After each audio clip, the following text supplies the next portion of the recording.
سماتي حدري حدر والتا حدر نقوم حالوا أبكر مجنبار والتا حدر نايدك ناي وشت انت ساينك الآخر نسلام نرحوان نوادق نمكن نسندق علامة نعيبين نحارمت ندحنت حزبنا وتروف ويا نمدبات والتا أب إريتفي أم كتال اتركبو كبران تعزبتنا كم يكنيكم بفلاي دما أب صمدو لمعاتن مكلخال هاجرن نزلكم حالتات مكلخال إيرترا عزوز لباوي سلامتنا نقربلكم درو كلتا من جرو أب معبل فنوات راخبنا بقصرا كاب النفلالة صلوش شمون تربعن سنبت دما دحر ساعات شدش دقما زفنه مدبات والتان بار نلمون كابنا إذا حلفة مدلواتنا سفلت حسات حزنا نربع دقائق مساهم كتصنحنا ممكن تالكم بأخبرة نعدم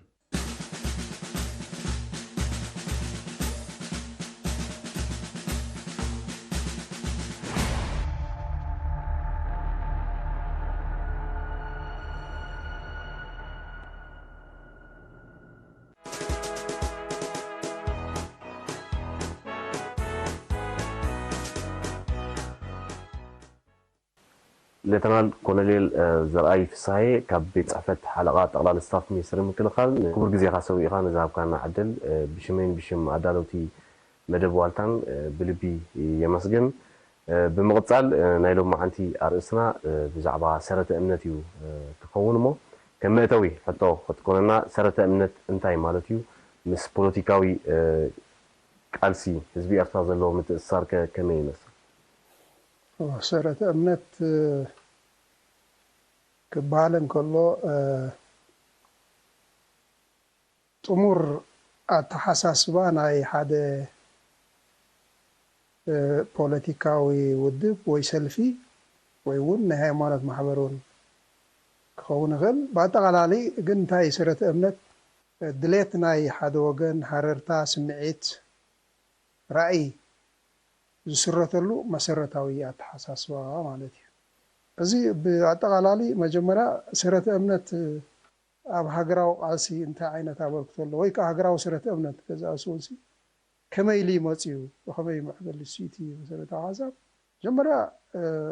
هجراو سرة أمنت مس ممتعنا هجرات مالت هجرات أب عصر سلسطة في الزمن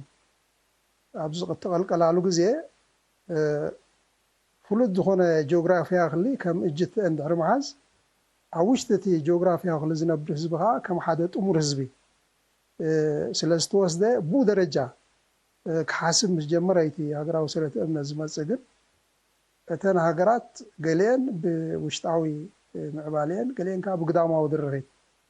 زقوما سلازخوناتي ناي سرت امنت ابو نفسه كف هاغر ادمي وفلاله غالي ابنا هنا هونتات انتاتي هاغن هاغراو سرت امنت مؤسس قلقلتنا مسلم صاناي يعني وناتو إيرترا فلوت دوب زلوا فلوت حزب زلوا جغرافيا وخلل كوينا خم هاجر مستفلطت عوشت زي فلوت زخونه هاجراو خلزي زنوبرو زيغاتات إيرترا ني حبار هيوت كسما اوري جمهور ازني حبار هيوت زحجي بستفعلالي منقد يوم زريو قاليو كبصحو زدلي بحررتا درجة كبصحو يدليو قاليو كنبرو يدليو قاليو خاخو قدو يدليو حجتي بحررتا زريو أنت مستلي أنت أساسي رزمات زمناونت أب قطبة أب محبرة وعبيت أب تكنولوجي أب بزح نقرات تليان حيزم موزموصو نجزا أسوي لهم زوم عبالة إرترانون عوشتي حدا كلل بحبار كوينوم نحبار عجا أب زقات أموان نزم عبالة زناتهم كخون تمنية محرري لهم حجي حرر ندحري لهم حدا تمرت فتيرهم الله مالتي بدخل ملايكة أتبع حبار منبار نال مودو مسكودو كي تفهم كافريهم مالتي تبع حبار منبار سي لميدمو اجتهم كوينو خقصلون دليمو ابز حجين تاي زفطر زلو هاغراوي حادنت ወይ ከዓ ምትእሳር ናይ ኤርትራውያን ይፍጠራሉ ማለት እዩ በትኻል መላይካ ከሂሉ ዝቃለስዎ ነገር ካሎ እሱ ጋቲ መግዛእታው አደራ ማለት ዘጋጥም ጭቆና ብሰንኪ ሕብሮም ብሰንኪ ምዕባሊኦም ተናዓቆም ጥራይ ዘይኮነስ ተፈልየውን ማለሲ ዘይረግጾ መንገዲ ጎደና ዚአት ወባራ ዘይስቀልወን ናይ መጓዓዝያ አውቶቡሳት ሎተሪናታት ባቡራት እዝና ተፈጥረ ምስከደ ሕጂ ካብዚ ሕሰምዚ ንምግልጋል ሓርነት ተመንዮም ናቱ እቲ ጣልያን ዘምጽኦ ምዕባለ ናቶም ክሆን ተመንዮም እቲ በሓደ ምንባር ክቕጽለሎም ደልዮም እቲ ዘጋጥሞም ጭቆና ከዓ ክእልየሎም ደልዮም ሕጂ ቀስ ብቀስ ኤርትራውያን እንታይ ይፈጥሩሎ ማለት እዩ ናይ ሓባር ቃልሲ ይፈጥሩሎ ናይ ሓባር ራእይ ይፈጥሩሎ ሕጂ እቲ ናይ ሓባር ራእይ ኩላቶም ምስ ሰመሩሉ ሽዑቲ ሃገራዊ ሰረተ እምነት ሽዑ ዝውለድ ኤርትራውያን ብዘይፈላላይ እንታይ እዮም ተመንዮም ድሕሪልና ሓርነት እዮም ተመንዮም ካልእ ወላ ሓንቲ ነገር የለን ምክንያቱ መሬት ተዘየለ ኩሉ ነገር የለን ስለዚ ብዙሕ እዋን ሕጂ ሰረተ እምነት እንታይ እዩ እቲ ፍሉይ ነገሩ እቶም ተኸተልቱ ብዘይ ዓስቢ ሂወቶም ንኽቡን ድልዋት እዮም ዝኾኑ ሓደ ቀንዲ ፍሉይ ዝገብሮ ንሰረተ እምነት እውን ንሱ እዩ ምክንያቱ ተኸተል ሰረተ እምነት ልዕሊ ነገራዊ ትሕዝቶ እቲ መንፈሳዊ ዕግበት ዝያዳ ዘገድሶም ሰረተ እምነቶም ንኽህሉ ኩሉ ዋጋ ከፍሉ ከዓ ድልዋት እዮም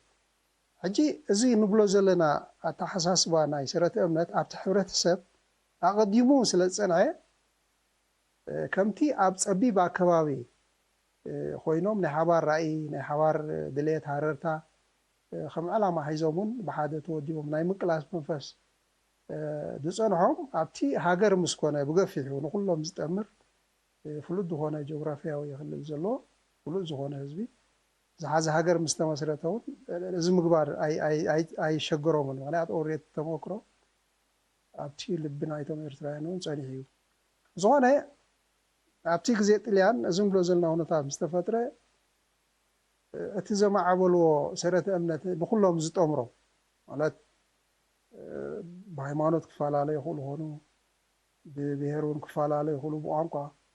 ገለ ህሉ ፍልልያት ኣለዎም ግን ነዚ ሰጊሮም ሓደ ንኩሎም ዝጠምር ብዘይፈላለዩ ንኩሎም ኤርትራውያን ዝጠምር ሓርነታዊ ሰረተ እምነት እዮም ማዕቢሎም መጀመርያ እቲ ተሓሳስባ ኣብ ውሽጢ እቲ ህዝቢ ክሰርፅ ክኽእል ኣለዎ ስራታቱ ክንፅፍ ኣለዎ ድሓር ዕድል ኣብ ዝተረኽበሉ ብደረጃ ናይ ፖለቲካዊ ማሕበር ወይ ሰልፊ ተወዲብካ ከዓ ነቲ ቀንሲ ምስልሳል እውን እቲ መሰረታዊ ነገር እዩ እዚ ግን ኣብቲ ግዜ ጥልያን ዕድል ኣይሃቦምን ኣይተገብረን ኣብቲ ድሓር ዝተፈጥረ ቁርብ እንግሊዝ ገለ ኣንፈታት ምስሓበ ግን ድሮቲ እቲ ኣተሓሳስባ ማዕቢሉ ስለ ዝነበረ ንሃገራዊ ቃልሲ ዝበቅዕ ንቕሓት እናተፈጥረ ስለ ዝኸደ ብፍላይ ከኣቶም ኣብቲ ግዜቲ ብመጠኑ ቀለም ፈለጡ ዋላ እኳ ብዙሕ ተዘይኮነ ትምህርቲ ግን ራብዓይ ክፍሊ ንባዕሉ እውን ጋዜጣ ከተነብብ ዜና ክትሰምዕ ክትፅሕፍ እውን ዘኽእል ዓይነት ንቕሓት ፈጥረልካ ስለ ዝኽእል ብዘይብኡ ንባዕሉ እቲ ምስ ዘመናውነት ምትእሳር እውን ንባዕሉ ገለ ኣበርክተሎ ኣብቲ ንቕሓት ሕጂ ካብ ውሽጢ ኤርትራውያን ብስለት ዘለዎም ሰባት እናተፈጥሩ ኮይዶም ሕጂ እቲ ብስለት እንታይ ፈጢሩ ነቲ ቃልሲ መንገዲ ከፊቱ መንቋሕቋሕታ ፈጢሩ ምክንያቱ እቲ ምውዳብ ከም ዘድሊ ድሮ ተራዳዲኦምሲ ሓደ ናይ ሓባር ቃልሲ ካብትን ተዋፂኦም ናይ ሓባር ቃልሲ ዝሰርዕ ፖለቲካዊ ማሕበራት ወይ ውድባት ክመስርቱ ክኢሎም እንታይ ግን እቲ ፀገም ኩሉ ግዜ ሰረተ እምነት ዓሚቕ ንቕሓት እዩ ዓሚቕ ንቕሓት ስለ ዝኾነ ኩሉ እዋን ንገዲፉ ሂወቱ ከይተረፈየ ክወፍዝ ዝኽእል ተቃላሳይ ምፍጣር ቀሊል ዶ ይኮነ ቀስ ብቀስ ግን ሓይሊ ናይቶም ወደብቲ ሓይሊ ናይቶም ፖለቲከኛታት እንድሕሪ በቲ ዝግባእ ምስ ግዜ እናማዕበለ እናተዓፃፀፈ ክኢሉ እቲ ናይ ቃልሲ ሕቶ እቲ ጭቆና ኣብ ነፍሲ ወከፍ ኤርትራዊ ኣብ እንግዲኣ ናይ ነፍሲ ወከፍ ኤርትራዊ ወዲቑ ስለ ዝነበረ ግድን እዩ ሰዓቢ ክረክብ ናይ ኩሉ ጉዳይ ከዓ እዩ ምክንያቱ እቲ ፀቕጢ እቲ መግዛእቲ ፈላልዩ ኣይኮነን ዝገዝእ ንኩሉ ሰብ እዩ ሰብ ዘርዮ ኩሉ ሰብ ንዕኡ ፀሊኡ ናቱ ክኾነሉ ዝሙነዮ ሃረርታን ሓርነትን ኣሎ ሕጂ እቲ ሰዓብቲ ናይቲ ሃገራዊ ስረተ እምነት እውን ብቁፅሪ እናበዝሑ ድሮ ብሰላማዊ መንገዲ ናፅነት ኤርትራ ከም ዘይከኣል ኩሉ ህዝቢ ኣንቢቦ ስለ ዝነበረ እቲ ሃረርታ ከዓ ይውስኽ እምበር ይጎድል ስለ ዘይነበረ ኣብ መወዳእታ ናብ ፍሉጥ ዝኾነ ናይ ቃልሲ መስመር ኣትዮም ህዝቢ ኤርትራ ነቲ ብረታዊ ቃልሲ እውን ብምሉእ ልቢ ተቐቢሎ ምክንያቱ እዚ ቃልሲ እዚ ብልክዕ ንዓይ ይውክለኒ እዩ ንሃረርታይ ንድሌተይ ንስምዒተይ ንመፃኢ ንራእየይ ከተግብር ዝኽእል ኣገባብ ቃልሲ ኢሉ ስለ ዝኣመነ ሽዑ ንሽዑ ቁፅሪ ሰዓብቲ ናይቲ ውድብ እናዓበየ ኸይዱ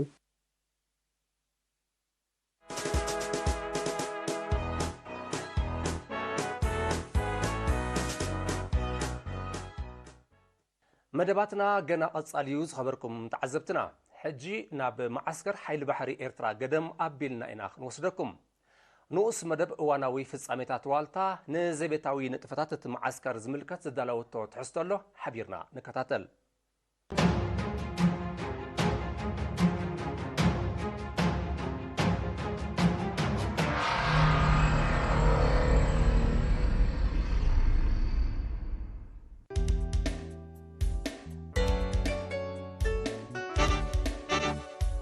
بحرنا بحرنا بحرنا بحر عد سقا مسحب سري تندل كون كانو كله عصاري بقى خنجي ومرت لانويحو حجيقن قرم لعليتي حسن عدلنا قرفيحو እቲ ውሕስነት ብዘይነበረን ንኣሽቱ ናይ ጣውላ ጀላቡ ኣብ መሪር እዋን ገድሊ ዝተወልደ ሓይሊ ባሕሪ ኤርትራ ሎሚ ብዓቕሚ ክኢላን ዘመናዊ መሳርሕን ደልዲሉ ዘተኣማምን ዋሕሲ ባሕሪ ኤርትራ ክኸውን በቂዑስ ምስ ህልው ዘመናውነት ንምግጣም ኣብ ዘየቋርፅ ዕብየት እዩ ዝርከብ ኣበየ ማዓስከራት ሓይሊ ባሕሪ ምስ ባሕሪ ዘተኣሳስር ዓበይቲ ናይ ህንፃ ዕዮታት ንምዕዛብ ንቡር እዩ ነዚ ናይ ስራሕ ባህልን ውፅኢትን ንምስናድ ኣብቲ ሓደ ካብ ማዓስከራት ሓይሊ ባሕሪ ኤርትራ ዝኾነ ገደም ኣብ ዝበፅሕናሉ ንፃዕሪ ኣባላቱን ዕብየት ማዓስከር ሓይሊ ባሕሪ ገደምን ዘመልክት ጽዑቕ ንጥፈታት እዩ ተቐቢሉና ኣሃዱ ሓይሊ ባሕሪ ብዘይካቲ ድሕነት ባሕሪ ንምውሓስ ዘሰላስሎ ናይ ሓለዋን ቁፅፅርን ወተሃደራዊ ተልእኾ ንኹልንትናዊ መድያት ዕብየት ኣብ ዝድግፉ ናይ ህንፃ ልምዓትን ምምዕባል ዓቕሚ ሰብ እውን ቀሊል ዘይኮነ ዕማም ኣሰላሲሉ ይርከብ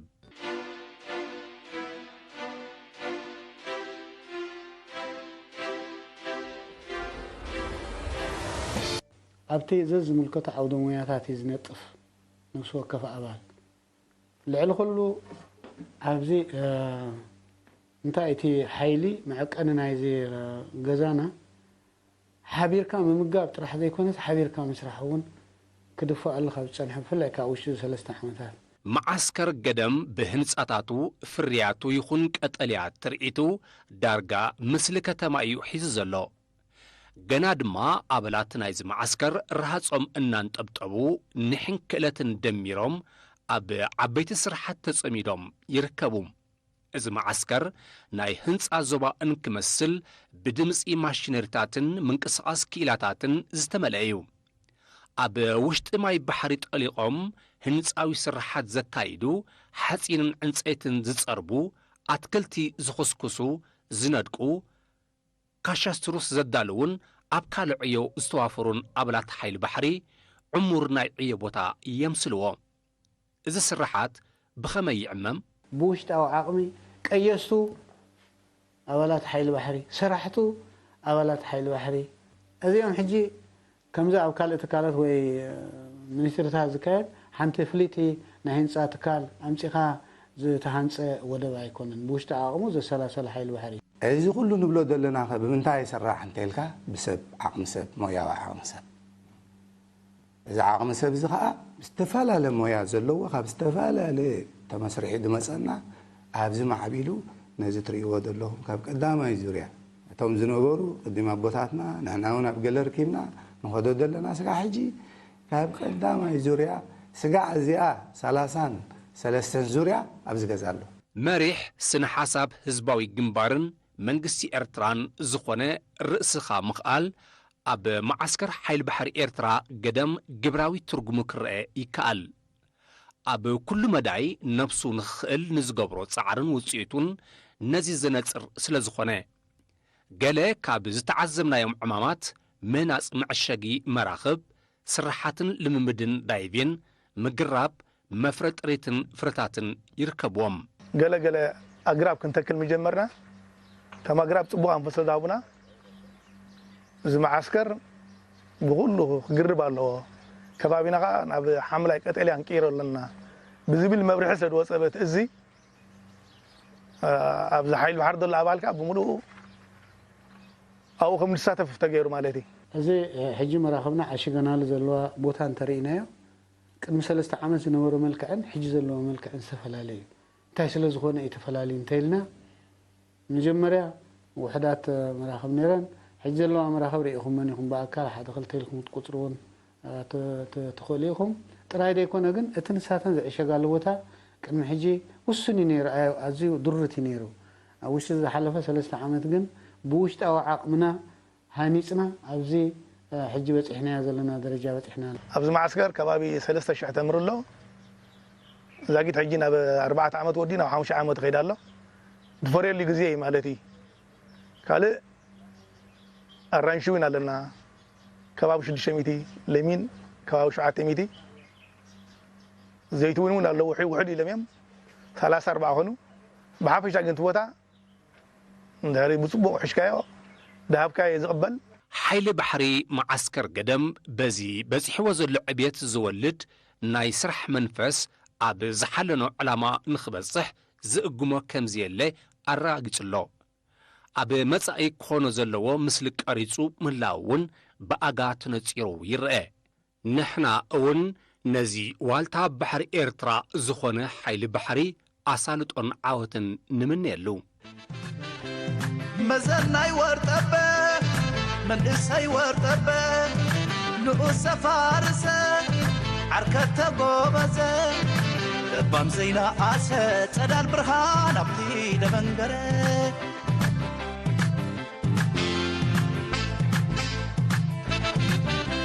يغبد يخرر اوان ولا انت مرر يرحق يقرب بوتا انت توتر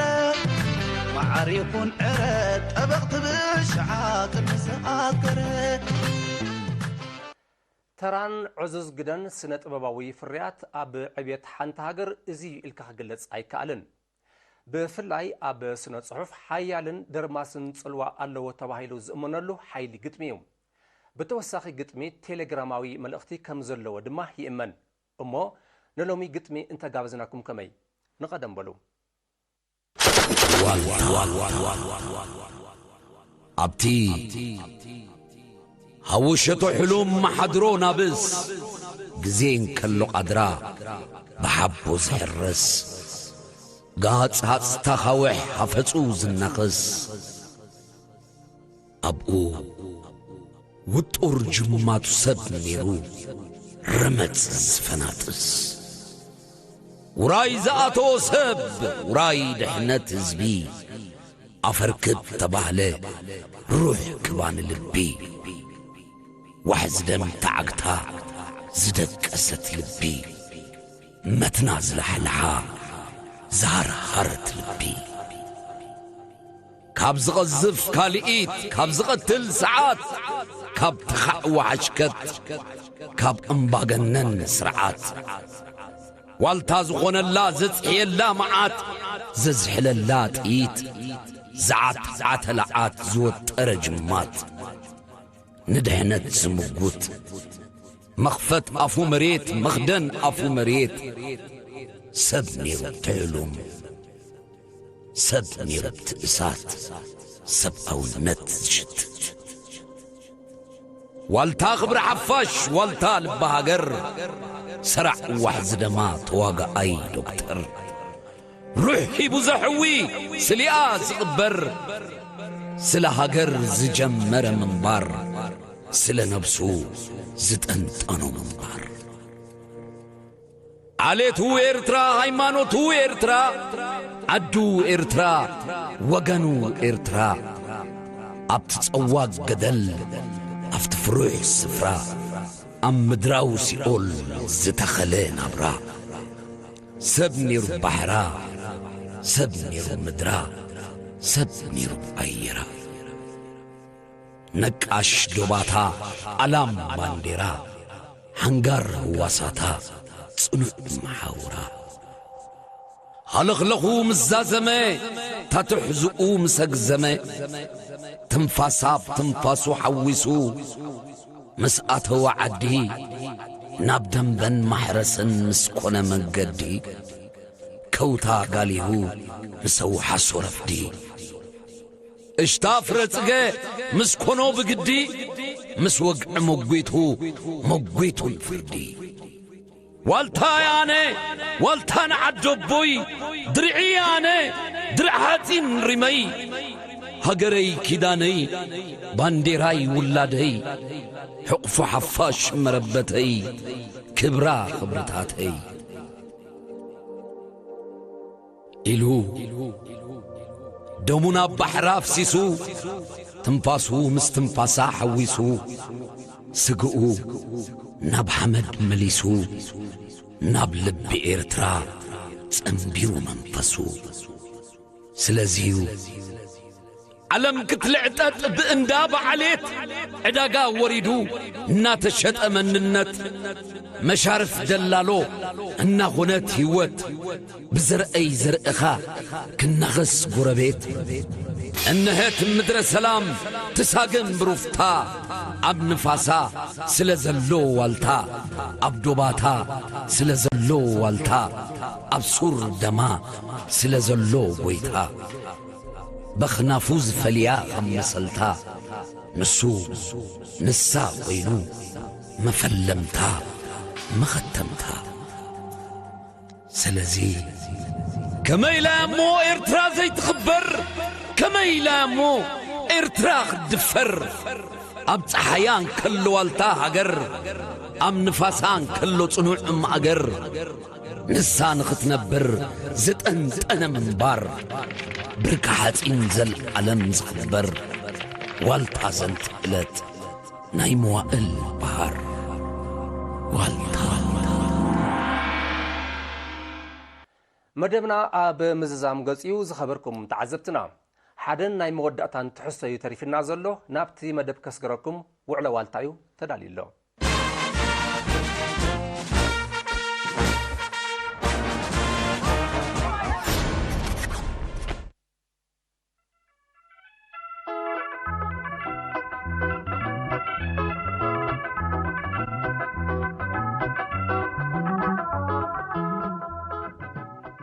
إرترا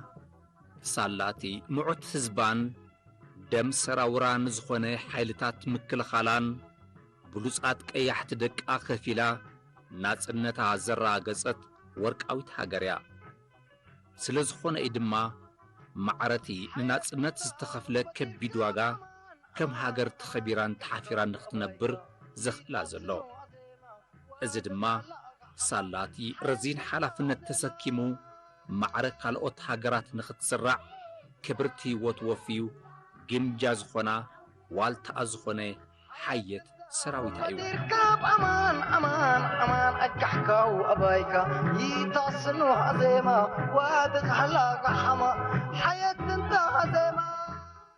والتا ازهز بن سراويت منغستن زخونه ሓይልታት ምክልኻል ኤርትራ ከም ኣብሩስን ግጥም ምስ ጸላኢ ማዕረ መኾት እውን ኣፍራዝኡን ባዴልኡን ካብ ማእገሩ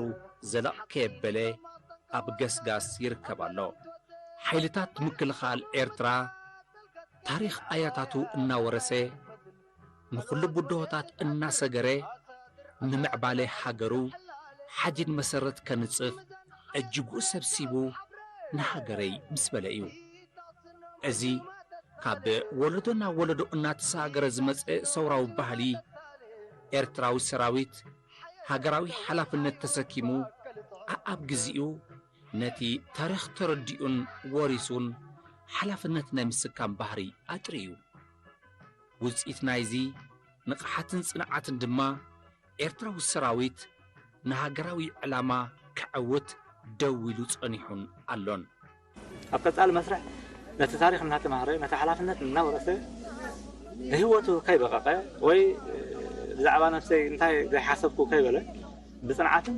ብንቕሓትን ነቲ ኩነታት ክገጥሞ ጠጠው ኢሉ ስለ ዝጸንሐ ንኹሉ ብትወታት ናይ ምምካት ብቕዓት ከዓ ስለ ዘጥረየ ሎሚ ኤርትራ ኣብ ዘተኣማምን ደረጃ በፅሓላ ክበሃል ከኣል ህዝባዊ ግንባር ካብ ነዊሕ ዝኮስኮሶ ባህሊ ዓይነትን ርእስኻ ምኽኣልን ዝብል ሰውራዊ መትከል ከም ዕረ ዝመረረን ምዕራባውያን ሃገራት ነዚ ፍልስፍናን መትከልን ንምዕንቃጽን ዞባና ሰላም ከይዓስሎን ኤርትራ ትበሃል ሃገር በልጺጋን ሰልጢናን ከይትረአ ዝገብሮ ሽርሕታት ብኹሉ መዳይ ተፈቲኑ እዩ። እዚ ናይ ረብሓታት ሕቶ ዘንቀሎ ናይ ግበታ ህርፋን ኣዳቂቑ ዝፈልጥ ኣብ ኣእምሮ ጸላእቲ ኮይኑ ዝሓስብ ሓይልታት ምክልኻል ኤርትራ ግን ንኹሉ ቡድሆታት ከከም ዓይነቶም ብድልውነት ደው ዝበለን ዝነቕሐን ኣርሓ ቡድሆታት ጅግና ሰራዊት ከም ትማሊ ኣብ እምነት ኣያታቱ ዕጥቁ ሸጥ ኣቢሉ ንጸላእቱ ደርዒሙን ኣንበርኪኹን እዩ። ኣንጻር ኩሉ ትጽቢታት ናይ ለኣኽቶም ሕራይ ጽቡቕ ኣብኡ ብፍሉይ ዝጥቀስ ብመንጽር ጸላእትናን ትጽቢት ናይ ዝወለዱ እዚ ከመይ ተራይ ኣብዚ ህሉ መኸተ ናይ መንእስያትና ሕጂ ኩሉ ግዜ ጸላእትና ክንብል ከለና ንሕና ዝኾነ ሰብ ድሪኦምዎ ቀረባ ዘለዎ ጸላእትና እዩ። ነዞም ቀረባትና ወያነ ንበሎም ወያነ ዝተሓባበሩ ካልኦት ውሽጣውያን ጸላእቲ ኢና ብዙሕ ግዜ ከም ጸላእቲ ኣብ ቀረባ ንሪኦም። ስር መሰረቱ ጸላእትና እቶም ጥንታውያን ጸላእቲ እዮም። ወያነ መጋበርያ እዩ ወይ ካልኦት ምስ ወያነ ዝተዳገፉ ኣካላት መጋበርያ እዩ ወይ ውክልና ናይቶም ጥንታውያን ጸላእትና እዩ። እዚ ዘለናዮ ዞባ ኣዝዩ ሓያል ስትራቴጂካዊ ኣገዳስነት ዘለዎ ዞባ እዩ። ብቁጠባ ንበሎ ብስትራቴጂካዊ ኣቀማምጣ ንበሎ ብጸጋታት ንበሎ ኣገዳሲ ዞባ እዩ። ካብ ቀደም ካብቲ ታሪክ ንዕሪናዮ ናይቶም ጥንታውያን ጸላእትና ኣተሓሳስባ ኤርትራ ኣብነት ንኻልኦት ከይትኸውን በቲ ቃልሲ ተዓዊታ መፅያ ኣብ ልምዓቱን ጥቡቕ ሰጊማ ስለ ዝነበረት ነዚ ልምዓታዊ ጉዕዞ እዚ ክዕንቅፉ ሓንሳብ ምስ ተበገሱ ቀጻሊ ካብ ተጻብኦታት ዘዕረፉ ጸላእትና እቶም ጥንታውያን ጸላእቲ እዮም። ኣሜሪካን ሰዓብታን ኢልና ክንጠቕሶም ንኽእል ኢና። እዞም ጥንታውያን ጸላእቲ ዝኣትዮም ኩሉ ግዜ ንሕና ሰላም ከይንረክብ ኣብ ዞባና ሰላም ከይህሉ ኤርትራ ትበሃል ሃገር ደሚቓ ጸልያ ከይትነብር እሞ በቶም እሺ ኢሎም ድልየታታ ከጎግሉ ዝሕልኑ ወያንን መጋበርያታት ናታ ኣብዚ ከባቢ ዘለውን ኣንጻርና ጠጠው ክትብል ትፍትን። እዚ ሕጂ ነቲ መስርሕ ዝተሓላሊኹ ነዊሕ ጉዕዞ ከም ዝወስድ ዝገብሮም ኣብ ነዊሕ ጉዕዞ ንዓና ኣዳኺሞም ነቲ ባህሊ ብህዝባዊ ግንባር ኣቢሉ ዝመፀ ናይ መኸተን ናይ ዓወትን ባህሊ ክቆትሉ እዩ ዝሕልሙ። ግን ይሓልሙ ይደልይዎ ይዕንቅፉና እምበር ክዕወቱ ኣይከኣሉን። ስለምንታይ ሓያል መሰረት ዘለዎ ባህሊ እዩ ዘለዎ ህዝባዊ ግንባር ብመንፅርቲ ናይ ህዝቢ ኤርትራ መንፈስን ባህልን ሓያል መሰረት ዘለዎ ወይ ድልዱል መሰረት ዘለዎ ባህሊ ስለ ዘለዎ ባህሊ ናይ መኸተ ባህሊ ናይ ሓድነት ባህሊ ምፅዋር ባህሊ ኣብ መከራ በዲኻ ናይ ምውፃእ ስለ ዘሎ ጥራሕ እዚ መንእሰይ ወለዶ ካብዚ ሕብረተሰብ ተፈጢሩ ኣብዚ ናይ ህዝባዊ ግንባር ባህሊ እናነበረ እዩ ነዚ ክንርክብ ዝኸኣል። ጸላእትና ከስዕሩና እዮም ዝሓስቡ ኣብ ነዊሕ ጉዕዞ ነቲ ባህሊ ክቆትልዎ እቲ መንእሰይ ወለዶ ከይወርሶ ክበትክዎ እዩ ዝዕላም። እዚ ኤርትራ ከዓ በዚ መስርሕ እዚ እንዳተወራረሰ ክቕፅል ዝኽእል ሓያል ባህሊ እዩ ዘለዎ። ንዑ ጥራይ ዘይኮነ ንኽእልና ኣፍሪቃ ሰላም ኣስፊኑ ንመላእ ኣፍሪቃ እውን ዓብዪ ፀልባ ናይ ሰላም ከምፅእ ዝኽእል ሓያል መርሕነቲ ወይ ሓያል ውድብ ክበሃል ከኣል። باروت والسرر حطيني كما طنك وساتر أبلم تودك كمبر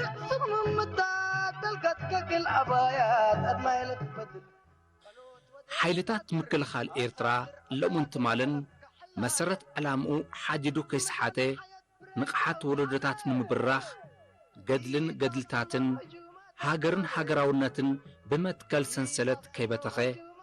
ሰውራዊ ሓላፍነት ናብ ወለዶታት ብኩሉ መዳዩ ኣብ ምውራስን ምውራስን ዘካይደ መስርሕ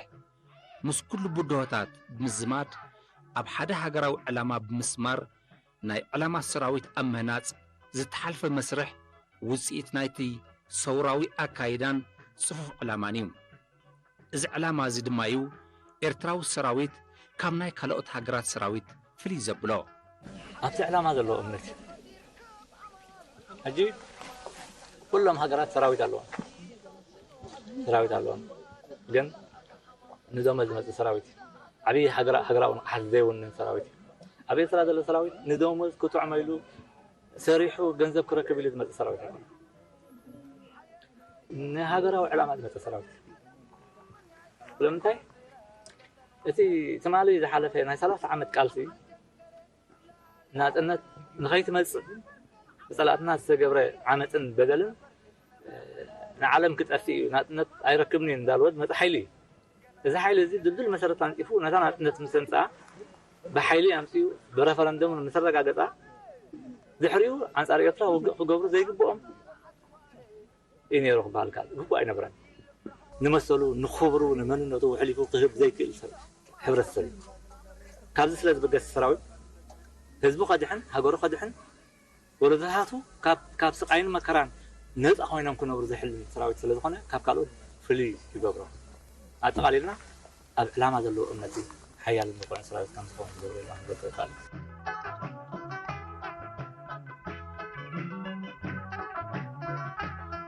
حياة انت من بدير كاب امان امان امان اجحكا وابايكا يتصنو عزيمة وادك حلقك حما حياة انت عزيمة